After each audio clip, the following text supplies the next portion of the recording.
आप सभी मित्रों को मेरा नमस्कार। आप सबका पुनः हार्दिक स्वागत करता हूं अपने channel doctor Kaushalendra Indian history में।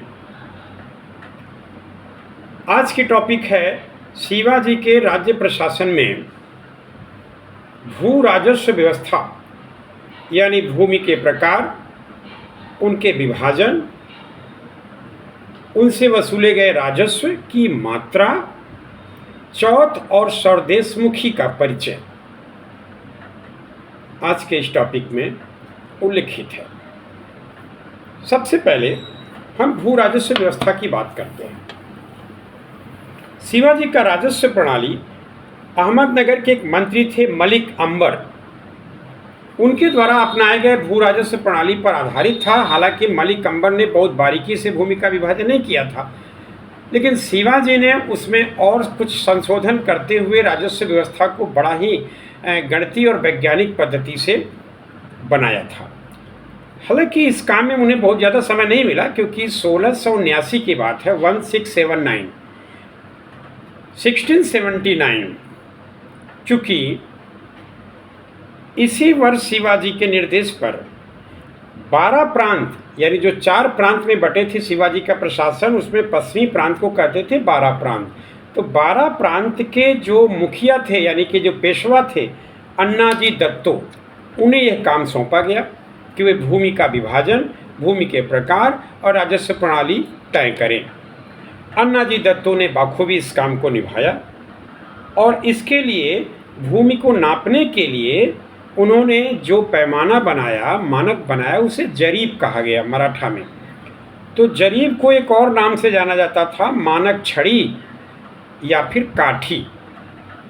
शिवाजी के समय एक काठी का जो नाप था वो 5 हाथ 5 मुट्ठी के बराबर होता था। तो एक काठी बराबर 5 हाथ 5 मुट्ठी, जबकि बीघा 20 काठी के बनाए जाते थे। आज भी एक बीघा में 20 बिस्वा होता है। तो मराठा प्रशासन में एक बीघा में 20 काठी था, 20 काठी लंबा और 20 काठी चौड़ा। इस भूमि को ही एक वर्गाकार भूमि हो गया, उसे ही एक बीघा नाम दिया जाता था। और 120 बीघा मिलकर के एक चावर बन जाता था, यानी कि चावर बड़ी भूमि मापन की इकाई थी और काठी सबसे छोटी मानक की इकाई थी। इस तरह से उपज के आधार पर जब मापन तय हो गया तो भूमि के प्रकार भी तय होना जरूरी था। तो भूमि 3 प्रकार के बनाए गए, उत्तम, मध्यम और निम्न प्रकार की भूमि, यानी 3 प्रकार की भूमि बनाई शिवाजी के समय। जबकि पेशवाओं के समय भूमि के प्रकार 2 कर दिए गए। शिवाजी को चूंकि भूमि प्रशासन में बहुत ज़्यादा कार्य करने का अनुभव नहीं मिला, क्योंकि 1680 में उनका देहांत हो गया और 1679 में भू राजस्व व्यवस्था लागू हुआ था। तो मात्र 1 वर्ष ही इस व्यवस्था को बना पाए, उसमें आगे भी संशोधन होते रहे समय समय पर। तो पेशवाओं के काल में यह विभाजन भूमि का 2 भागों में हो गया और इन्हें कहते थे मिरासदार और दूसरा था उपरिस। मिरासदार में उन मूल बाशिंदों के वंशज होते थे जिन्हें जंगलों को साफ किया, जिन्होंने खेती शुरू किया, इन्हें अस्थायित्व भूमि स्वामित्व प्राप्त था, वे कहे जाते थे मिरासदार। दूसरे उपरिस थे, ये ऐसे बटाईदार थे जिन्हें भूमि कभी भी दिया जाता था और कभी भी भूमि से बेदखल कर दिया जाता था। इस तरह मिरासदार और उपरिस 2 इनके भूमि के विभाजन में खंड रखे गए थे बाद के पेशवाओं के शासनकाल में। अब आते हैं भूमि के राजस्व को वसूलने के लिए जो प्रणाली अपनाई गई थी, वह मराठा प्रशासन में रैयत प्रणाली कहलाती थी। इसके पहले इजारेदारी प्रणाली थी जो बहुत ही तकलीफदेह था, ठेकेदारी प्रणाली। उसे हटाकर के शिवाजी ने भूमि राजस्व वसूलने के लिए रैयतवाड़ी प्रणाली को अपनाया। रैयत मतलब किसान। भूमि कर की जो मात्रा रखी गई राजस्व की, वो 33% थी, जिसे हम 1/3 भाग कह सकते हैं, यानी 100 रुपये में 33 रुपये, 100 किलो में 33 किलो। तो ये 33% भू राजस्व रखी गई। लेकिन बाद में कुछ स्थानीय करों और चुंगियों को जब समाप्त कर दिया गया तो इसे बढ़ा करके 40% कर दिया गया, यानी 2/5 भाग कर दिया गया। हालांकि बंजर भूमियों पर टैक्स नहीं लिया जाता था, ये एक महत्वपूर्ण बात थी। लेकिन इन बंजर भूमियों पर केवल 2 साल तक ही टैक्स नहीं लिया जाता था। तीसरे से 7वें वर्ष तक छोटा भाग टैक्स के रूप में रहता था और 8वें भाग में जाकर के ये पूरी भू राजस्व प्रणाली की जो 40% भूभाग थे वो लागू होता था। फिर भी शिवाजी ने न तो देशमुखी यानी जमींदारी प्रथा को समाप्त किया और न ही उसने मुकासा प्रथा यानी जागीरदारी प्रथा को ही पूरी तरह समाप्त कर पाए थे। राजस्व के 2 महत्वपूर्ण स्रोत थे, एक चौथ, दूसरा सरदेशमुखी।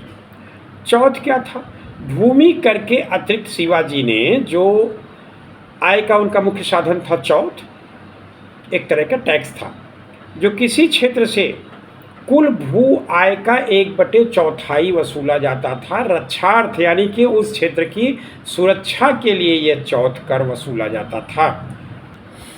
चौथ को कुल 4 भागों में बांटा गया था, बबती, सहोत्रा, नाडगुंडा और मुकासा। तो जो 25% आय का भाग राजा के लिए जाता था उसे कहते थे बबती। चौथ में 25% राजा ले लेते थे, बबती लेते थे, उसको बबती नाम जानते थे। शेष 6% भाग पंत सचिव ले लेता था जिसे सहोत्रा कहते थे। अन्य शेष 3% भाग राजा की इच्छा पर था जिसे नाडगुंडा कहते थे। शेष 66% भाग मराठा सरदारों को घुड़सवार रखने के लिए दिया जाता था जिसे मुकासा कहते थे। इसे हम और सरल शब्दों में बताएं तो बबती 25% राजा का भाग, सहोत्रा 6% पंत सचिव के भाग, नाडगुंडा 3% राजा की इच्छा पर, वो जिसे चाहे उसे दे सकता है, और मुकासा जो सबसे ज़्यादा भाग होता था 66%, वो मराठा सरदारों को घुड़सवार रखने के लिए दिए जाते थे। इसके बाद आता है दूसरा टैक्स, सरदेशमुखी। तो मराठा राज्य को सरदेशमुखी वसूलने का अधिकार था क्योंकि वो अपने को देश का स्वामी मानते थे, उस एरिया का सबसे ज़्यादा सर्वे सर्वा अपने को स्वीकार करते थे। ये एक बहुत पुराना कर था। सरदेशमुखी भूमि कर का 1/10 भाग लिया जाता था जिसकी वसूली मराठा शासक भी करते थे और कभी कभी अपने अधिकारियों से भी यह टैक्स वसूला जाता था, यानी अधिकारियों के माध्यम से वसूला जाता था। यह उन राज्यों पर लगाया जाता था जो मराठा प्रांत द्वारा जीते गए होते थे, लेकिन वो मुगल राज्य होते थे या प्रांतीय राज्य होते थे।